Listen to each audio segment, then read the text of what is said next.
Praise the lord. దేవుడు మనలను ప్రేమించి మనకు మరొక దినాన్ని అనుగ్రహిస్తూ వచ్చారు. అందుని బట్టి దేవునికి స్తోత్రం.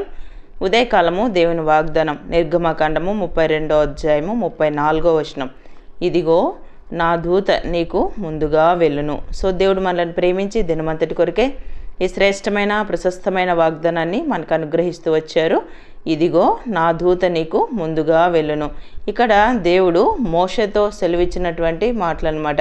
ఇక్కడ మనం 32వ అధ్యాయంలో చదివినట్లయితే మోషే దేవుని దగ్గరికి వెళ్తూ వచ్చినప్పుడు అంటే ఇక్కడ అహరోను తన ప్రజలైనటువంటి ఇశ్రాయేల్ ప్రజలందరూ వారి యొక్క వృత్తాంతాన్ని మనం చదవగలం. ఇక్కడ మోషే ఇంకా చాలా రోజులకు రాకపోయేటప్పటికీ వారు అంటూ వచ్చారన్నమాట, ఈ మోషే అనేవాడు ఏమాయనో ఏమో మాకు తెలియదని అంటూ సో అహరోన్ దగ్గరికి వెళ్ళి సో వారు ఒక దూడను చేయించుకున్నట్లుగా మనం ఈ అధ్యాయంలో చదవగలం. దాన్ని బట్టి సో అంటే మోషే యొక్క కోపము ఆ ప్రజల మీద మండినట్టుగా మన వాక్యంలో చదువుతాం. సో దేవుని దగ్గరికి వెళ్ళి మోషే మొరపెట్టినట్లుగా మనం వాక్యంలో చదవగలం. 30వ వచనం మనం చదివినట్లయితే, మరునాడు మోషే ప్రజలతో, మీరు గొప్ప పాపం చేసితిరి గనుక యెహోవా యొద్దకు కొండ ఎక్కి వెళ్ళేదను, ఒకవేళ మీ పాపం నాకు ప్రాయశ్చిత్తం చేయగలనేమో అనేను. సో ఇక్కడ మనము మాటిమాటికి ఈ యొక్క అధ్యాయంలో ఒక మాట కనపడుతుంది. వారు ఆ బంగారు దూడను ఎప్పుడైతే చేసుకుంటూ వచ్చారో దాన్ని బట్టి మోషేకి ఆ ప్రజల మీద కోపం వచ్చింది. ఆ కోపాన్ని బట్టి తను వాడిన మాట ఏంటంటే గొప్ప పాపం చేసిరని ఇక్కడ రాయబడుతూ వచ్చింది. మీరు గొప్ప పాపము చేసితిరి గనుక అంటే అయ్యో ఈ ప్రజలు గొప్ప పాపము చేసిరి. సో తద్వారా ఒకవేళ దేవుడు వీరి యొక్క పాపాన్ని పరిహరిస్తాడేమో అని చెప్పేసి మోషే మరలా స్వయాన అక్కడికి దేవుని యొద్దకు వెళ్ళినట్లుగా మన వాక్యంలో చదవగలం. ఇంకా అక్కడ మనం 32వ వచనం చదివితే, అయ్యో నీవు వారి పాపమును ఒకవేళ పరిహరించితివా, లేని ఎడ్ల నీవు రాసిన నీ గ్రంథంలో నుండి నా పేరు తుడిచివేయమని బత్మాలు కొనుచున్నాను నేను.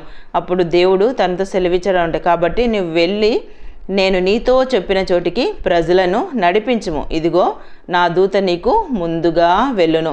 సో ఇక్కడ మనం వాక్యంలో చదివినట్లయితే దేవుడు అక్కడ చెప్తాడనమాట, అంటే ఎవరైతే పాపం చేస్తూ వచ్చారో వాళ్ళు మాత్రమే దేవుడు శిక్షిస్తానన్నట్లుగా మనం వాక్యాన్ని బట్టి గ్రహించగలం. నేను వచ్చు దినమున వారి పాపమును వారి మీదికి రప్పించదనని మోషేతో చెప్పాను. కాబట్టి ఇదిగో నా దూత నీకు ముందుగా వెళ్ళును, నువ్వు ఈ ప్రజలను నేను నీతో చెప్పిన చోటికి వారు నడిపించు. అంటే ఎవరి పాపం వారినే పట్టుకొనని మా సంఖ్యాకాండంలో చదివినట్లుగా సో దేవుడు కూడా ఈ మాట ఇక్కడ నిర్గమకాండంలో చెప్తూ వచ్చాడు అనమాట, నేను వచ్చు దినమున వారి పాపమును వారి మీదికి రప్పించదను.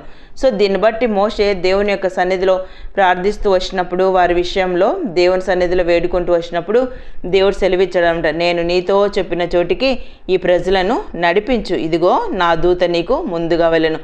సో నా దూత నీకు ముందుగా వెళ్తుంది కాబట్టి నువ్వు వెళ్ళే ప్రతి చోట కూడా నేను నీకు సహాయం చేస్తానని మోషేకి అభయాన్ని అనుగ్రహిస్తూ వచ్చారు. వారు చేసిన పాపాన్ని బట్టి మోషే బాధపడుతూ వచ్చాడు. అంటే ఒకవేళ దేవుడు మనం ఏమైనా మమ్మల్ని అంటే ఇంకా వదిలేస్తాడేమో అన్న భయము. సో బహుశా మనం ఇక్కడ చదివిన సందర్భాలను బట్టి మనం అర్థం చేసుకోగలం. దేవుని యొక్క కోపం మన మీద రగులుకుంటే సో మనం ఏం చేయగలము ఏంటి అనే విషయాన్ని బట్టి సో మోషే మనం అంటే తను వాడిన మాటలను బట్టి మనం గ్రహించగలం. అందుకే దేవుడు చెప్పాడు, నేను వచ్చు దినమున అంటే వారి యొక్క వారి పాపమును వారి మీదికి రప్పిస్తాను, కాబట్టి నేను నీతో చెప్పిన చోటికి ప్రజలు నడిపించు, నా దూత నీకు ముందుగా వెళ్ళినాను. ఉదయకాలం సో దేవుని యొక్క దూత మనకి ముందుగా వెళ్ళాలి అని అంటే మన జీవితంలో మనము ఇశ్రాయేల్ ప్రజల్లాగా మన పాపం చేయకూడదు. మోషే లాంటి పశ్చాత్తాపం, మోషే లాంటి యథార్థమైన హృదయం, మోషేలాగా దేవునితో ముఖాముఖిగా ఏ విధంగా సంభాషిస్తూ వచ్చాడో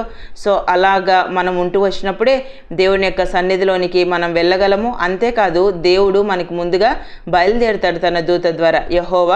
యెహోవాకు మిమ్మును మీరే ప్రతిష్ట చేసుకోండి అని. ఎప్పుడైతే మనం దేవునికి ప్రతిష్ట చేసుకుంటామో సో దేవునికి అనుకూలంగా మనం నడుస్తామో మోషేతో దేవుడు ముఖాముఖిగా మాట్లాడిన రీతిగా సో మనతో కూడా ఆయన మాట్లాడతాడు.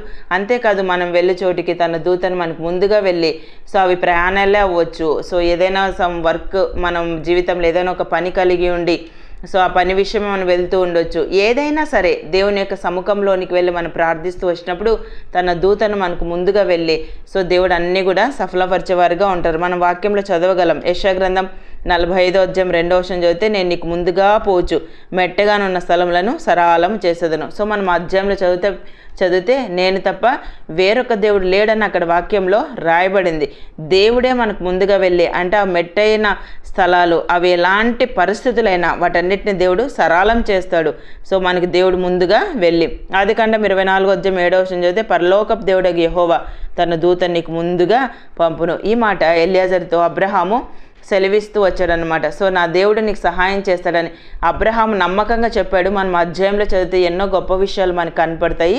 సో ఆ మాట ప్రకారం ఎలియాజరు కూడా వెళ్ళాడు. తను కూడా ఆ పెట్టుకున్నటువంటి ఆ యొక్క అంటే ఏ కండిషన్ను కూడా దేవుడు అక్కడ ఆన్సర్ చేసినట్లుగా మన వాక్యంలో చదువుతాం. ఉదయకాలం నువ్వు ఎలాంటి పరిస్థితుల్లో ఉన్నా, సో ఎలియాజర్కి సహాయం చేసినటువంటి దేవుడు అబ్రహాం యొక్క మాట ప్రకారం, మోషేతో దేవుడు సెలవిచ్చిన ప్రకారం, సో యెషయా గ్రంథంలో మనం చదివిన ప్రకారం దేవుడు మెట్టగా ఉన్న స్థలాన్ని సరళం చేస్తాడు. తన దూతను మనకు ముందుగా పంపి, ఎప్పుడైతే మనం దేవునికి ప్రతిష్ఠించుకుంటామో, సో దేవుని మనం గురిగా కలిగి ఉండి మనం ముందుకు వెళ్తామో, అప్పుడు మన ప్రయాణాలు అయి ఉండొచ్చు, మన కష్ట పరిస్థితులు అయి ఉండొచ్చు, అవి ఎలాంటి పరిస్థితులైనా దేవుడు వాటన్నిటిలో నుండి మనల్ని ముందుగా నడిపించేటువంటి వారుగా ఉంటారు, మనకు సహాయం చేస్తారు. సో నీకున్న పరిస్థితి ఏదైనా ఉండొచ్చు, ఉదయకాలం బాధపడుతున్నవేమో, ఇబ్బంది పడుతున్నవేమో, పరిస్థితి ఏంటని ఆందోళన చెందుతున్నవేమో, నీలో ఉన్న దేవుడు గొప్పవాడు అని అబ్రహాం లాగా నువ్వు విశ్వసిస్తే, సో నీలో ఉన్న దేవుడు గొప్పవాడని మోషేలాగా నువ్వు ఎప్పుడైతే నమ్ముతావో, సో దేవుని యొద్దకు వెళ్తూ వచ్చినప్పుడు దేవుడు ఆ ఇద్దరు ప్రవక్తలతో మాట్లాడిన రీతిగా, సో మన విషయంలో కూడా ఆయన మాట్లాడి, సో మన ప్రతి ప్రయాణాన్ని దేవుడు సఫలం చేస్తాడు. అంతేకాదు మనం కలిగి ఉన్న ప్రతి ఉద్దేశాన్ని కూడా దేవుడు సఫలపరిచేటువంటి వారుగా ఉండగలరు. ఉదయకాలం దేవుడు అనుగ్రహించే ప్రశస్తమైన వాగ్దానం మన జీవితానికి అన్వయించుకొని ముందు కొనసాగినట్లు ప్రభు మనందరికీ సహాయం చేయను గాక. ప్రార్థన చేసుకుందాం. ప్రియమైన తండ్రి, మీకు వందనాలు యేసయ్య. మమ్మల్ని ప్రేమించి మాకు అనుగ్రహించిన ఈ శ్రేష్టమైన వాగ్దానాన్ని బట్టి స్తుతిస్తున్నాను ప్రభా. ఇదిగో నా దూత నీకు ముందుగా వెళ్ళినా సెలవిచ్చారు. ఉదయకాలం నిత్యజీవపు మాటలు వింటున్న మీ ప్రజలందరినీ కూడా జ్ఞాపకం చేసుకునండి ప్రభా. మీ గొప్ప అద్భుతమైన వాగ్దానం వారి జీవితాలు నెరవేర్చి సహాయపడుతూ రావాల్సిందిగా కోరుతూ యేసు ప్రభు నామమున ప్రార్థిస్తున్నాను తండ్రి, ఆమెన్.